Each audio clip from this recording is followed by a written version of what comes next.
بیٹے کی ولادت ہوئی تو اس کا نام رکھا گیا رضا، اور والد کی طرف سے نام رکھا گیا احمد۔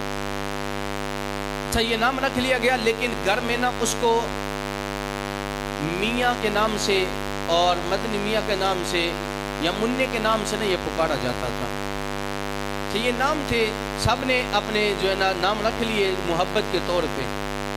یہی بچہ جب 4 سال کا ہوا تو اس نے ناظرہ قرآن پڑھا۔ ناظرہ قرآن پڑھ کے 6 سال کی عمر میں 12 ربیع الاول کا جلوس تھا۔ 12 ربیع الاول کے جلوس کی آمد تھی۔ علماء کرام کثیر تعداد میں اسٹیج پہ موجود تھے۔ اس 6 سال کی عمر کے اندر اس ننھے بچے نے سارے علماء کے سامنے مصطفیٰ کی شان بیان کی اور سارے علماء سے دعائیں اور داد حاصل کی۔ یہی بچہ جب 8 سال کی عمر میں گیا تو اس نے درس نظامی کی کتابیں پڑھنا شروع کر لی اور کئیوں پہ عبور حاصل کر لیا، درس نظامی کی کتابیں پڑھ لی۔ اچھا ہماری ایج کے جو ہمارے معاشرے کے بچے ہیں، یہ 10-12 سال کے ہوں تو ہم کہتے ہیں ان کو عقل آنا شروع ہوئی ہے۔ 14 سال کے بچے کو ہم سمجھتے ہیں کہ ابھی یہ بچہ ہی ہے، لیکن یہی بریلی کا تاجیدار احمد رضا جب 14 سال کا ہوا تو والد گرامی افتاء کے مکتب سے باہر گئے تھے۔ ایک مسئلہ آ گیا اور اس مسئلے کے اندر رضاعت کا مسئلہ پوچھا گیا تھا کہ اگر ماں سگی نہیں ہے کسی کو دودھ پلا دے تو اس کے بارے میں فتویٰ چاہیے تھا۔ امام اہل سنت نے باپ گھر نہیں تھے، ساری کتابیں پکڑ کے تو فتویٰ لکھنا شروع کر دیا۔ ابھی 14 سال کی عمر تھی کہ باپ باہر سے آئے اور آ کے پوچھا کہ یہ فتویٰ کس نے لکھا ہے؟ تو عرض کی ابا جان میں نے فتویٰ لکھا ہے۔ تو فرمایا بیٹا اب اللہ کی رحمت سے تو مفتی جیسا بن گیا ہے، آج کے بعد میرے مکتب کے سارے فتوے تو لکھا کرے گا۔ 14 سال کا بچہ اور مفتی کے منصب سے فائز ہو گیا۔ اب یہی بچہ جب 14 سال کا آگے بڑھتا جاتا ہے، یہی جب آگے نکل کے جاتا ہے تو ایک وقت آیا کہ امام اہل سنت کہتے ہیں میں نے اپنے پیر پکڑے، میں نے شاہ آل رسول کے ہاتھ پہ بیعت کی اور بیعت کر کے میں نے ان کو اپنا مرشد بنا لیا۔ آج میں اور آپ پیر کی بارگاہ میں جاتے ہیں اور کہتے ہیں پیر صاحب میرے لیے دعا کیجئے گا، پیر صاحب میرے لیے دعا کریں، مجھے قبول کر لیں، میری کل کو شفاعت کر دیجئے گا۔ لیکن ایک دن مجمع لگا تھا، سارے بیٹھے تھے، شاہ آل رسول بھی بیٹھے تھے۔ شاہ آل رسول فرمانے لگے کہ اگر قیامت کے دن مجھ سے پوچھا گیا نا، توجہ رکھیے گا، فرمانے لگا اگر قیامت کے دن مرید نہیں پیر کہہ رہا ہے، ہم تو کہتے ہیں نا قیامت کے دن کہہ دیں گے گوشت کا گدھا ہوں، تو اللہ کریم ان بڑوں کے صدقے ہمیں بھی بخش دے گا۔ لیکن پیر ادھر بیٹھ کے فرما رہے ہیں کہ اگر قیامت کے دہاڑے مجھے پوچھا گیا نا، بتا شاہ آل رسول کیا لے کے آیا ہے، تیرے پاس زندگی کی نیکیاں کیا ہیں؟ تو فرماتے ہیں میں عرض کروں گا مولا اور کچھ نہیں لے کے آیا، مالک پاس کچھ نہیں، ایک احمد رضا لے کے آیا ہوں، اسی احمد رضا پہ میری ولایت بھی ہے، میرے علم کا انحصار بھی موجود ہے۔ یار کیسا مرید ہے جس کا پیر کہتا ہے کہ رب کی بارگاہ میں کہوں گا مولا میں ایسا مرید لے کے آیا ہوں، اور یہ مرید کوئی عام مرید نہیں تھا۔ اس مرید نے ہر فن کے اندر، ہر شعبے کے اندر، ہر میدان کے اندر ایسا مصطفیٰ علیہ السلام کی عزت کا دفاع کیا، ایسا صحابہ اور آل رسول کی عزت کا دفاع کیا کہ تاکہ قیامت ان کے اس ذکر کو، ان کی اس چیز کو یاد رکھا جائے گا۔ محاذ کس طرح کے کھولے؟ اپنے دور کے امام اہل سنت مجدد تھے۔ مجدد آتا ہے صدی کے شروع میں، ایک صدی جا رہی ہو اس کا اینڈ ہو، آگے والی کی شروع ہوا تو اس کے اندر آتا ہے مجدد جو دین کی آ کے تجدید کرتا ہے جس شعبے میں اس کی حاجت ہو۔ سارے مجدد آتے رہے، ایک صدی میں زیادہ مجدد بھی ہو سکتے ہیں۔ امام اہل سنت شاہ امام احمد رضا کو ہم مجدد دین و ملت اس لیے کہتے ہیں کہ جب امام اہل سنت کے سامنے نہ کسی نے یہ بات کی کہ نبی کو علم غیب نہیں ہے، اچھا نبی کو علم غیب نہیں ہے، امام اہل سنت اپنی لائبریری میں نہیں ہے، عرب شریف کے اندر گئے ہوئے تھے سرکار کی بارگاہ میں حاضری کے لیے، فرماتے ہیں ادھر علماء کچھ عرب کے تھے، ان نے شریف مکہ جو مکہ کا گورنر تھا نا، اس کو کہا کہ وہ احمد رضا بریلوی سے آیا ہے جس نے نبی کے علم کو خدا کے علم کے ساتھ ملایا ہے۔ اچھا ان کا کام ہی ہے فتنہ برپا کرتے رہنا۔ شریف مکہ نے اعلیٰ حضرت کو طلب کر لیا۔ اچھا بھئی کہا گیا کہ آپ علم غیب مصطفیٰ کے حوالے سے میدان میں آئیں۔ امام اہل سنت علم غیب مصطفیٰ کے حوالے سے میدان میں گئے۔ اب طبیعت ناساز ہو گئی، ادھر طبیعت بھی ناساز ہو گئی، اپنی لائبریری بھی پاس کوئی نہیں، ٹیبلیٹ وغیرہ لیپ ٹاپ کی تو اس وقت سہولت ہے ہی نہیں تھی نا، اچھا لائبریری بھی پاس کوئی نہیں، طبیعت بھی خراب ہو گئی، سرزمین بڑی دور ہے اپنے شہر بریلی سے. فرماتے ہیں جب 7 دن کا ٹائم لیا تھا نا، 6 دن گزر گئے، میں نے کتاب کوئی نہیں لکھی تھی، اس کے اوپر لکھا کچھ نہیں تھا. فرماتے ہیں جب 7ویں رات آئی نا تو میں نے سرکار کی بارگاہ میں دعا کی اور رب کی بارگاہ میں سرکار کا وسیلہ دے کے نا دعا مانگی کہ مولا مجھے توفیق دے، میں نے تیرے حبیب کے علم کا تحفظ کرنا ہے، میں نے علم غیب کے عقیدے کا تحفظ کرنا ہے. اب شریف مکہ کہتا ہے کہ ایک رات کا وقت رہ گیا تھا، یہ بریلی سے آیا ایک عالم دین جس کو احمد رضا کہا جاتا ہے، یہ اپنی قلم اٹھاتا ہے، اب کتاب پہ لکھنا شروع ہو جاتا ہے، لکھتا چلا جاتا ہے. نہ لائبریری پاس ہے، بعض نے کہا دونوں ہاتھوں سے لکھتے ہیں، کبھی اس صفحے پہ لکھتا ہے کبھی اس صفحے پہ لکھتا ہے. اب صبح کا دہارا آیا، جو رات کو بیمار تھا، ایک رات کا وقت پاس تھا، اب صبح چل کے جاتے ہیں، 700 صفحے کی کتاب پکڑ کے ان علماء کے آگے رکھتے ہیں اور کہتے ہیں کہ مجھے اس کا جواب دو، اور نام رکھا الدولت المکیہ کہ مکہ کی دولت، اور فرمائے قیامت کا وقت دیتا ہوں، کوئی مائی کا لال آ جائے اگر احمد رضا کی دلیل کا جواب دے جائے تو میں مان جاؤں گا کہ سچا وہ ہے. لیکن میں کہتا ہوں قیامت تو آ سکتی ہے لیکن علم غیب مصطفیٰ کا جواب نہیں آ سکتا ہے. فرماتا پترو قیامت آ سکتی ہے لیکن علم غیب مصطفیٰ کا جواب آ سکتا نہیں. کیوں؟ کہ کوئی اور غیب تم سے نہا ہو بلا، کوئی اور غیب کیوں تم سے نہا ہو بلا، جب خدا ہی نہ تم سے چھپا تم پہ کروڑوں سلام. امام علیہ السلام فرماتے ہیں آقا آپ سے تو رب بھی نہیں چھپا، پھر اور کسی غیب کی ہم کیا بات کریں، اور کسی اور. یہ محاذ اٹھا بد. اب دوسرا آیا، لوگوں نے بدعت کے فتوے لگانے شروع کر دیے، ہر اسلام کے عمل کے اوپر طرح طرح کے حملے ہونے شروع ہو گئے. امام علیہ سنت ہر ایک کا جواب دیتے اور فرماتے ہیں ایک دفعہ نا احمد رضا کو فاضل بریلوی رحمۃ اللہ تعالیٰ کو خط آیا. اچھا اس خط کے اندر نا گالیاں لکھی تھی. پیر صاحب کے ظاہر بات مرید چاہنے والے ہوتے ہیں، وہ کہنے لگے کہ سرکار ہم اس کے خلاف نہ کارروائی کریں گے. امام علیہ سنت نے فرمایا اچھا ایک بات سنو، یہ جو گالیوں والا خط آیا ہے اس کے خلاف کارروائی کرے گے تو مجھے یہ تو بتاؤ جو میری تعریفیں کرتے ہیں پہلے ان کو جا کے میراثیں بانٹ کے آئے ہو؟ اور انہیں نوٹ باندھے ہیں جو میری تعریفیں کرتے ہیں. فرمایا اگر تعریف کرنے والوں کو نوٹ نہیں باندھ سکتا تو پھر اس کے یاد رکھ گالیاں دینے والوں کو کبھی پرچہ بھی نہیں کاٹنا. یہ انہیں ہمیں سکھایا. اچھا امام احمد رضا کہتے ہیں اتنی بات اپنی ذات پہ گالیاں آئی چپ ہو گئے، لیکن اگر کسی نے آقا علیہ السلام کی عزت کے اوپر چھوٹی سی بات کی نا تو کہتے ہیں کل کے رضا خون خار خنجر بار.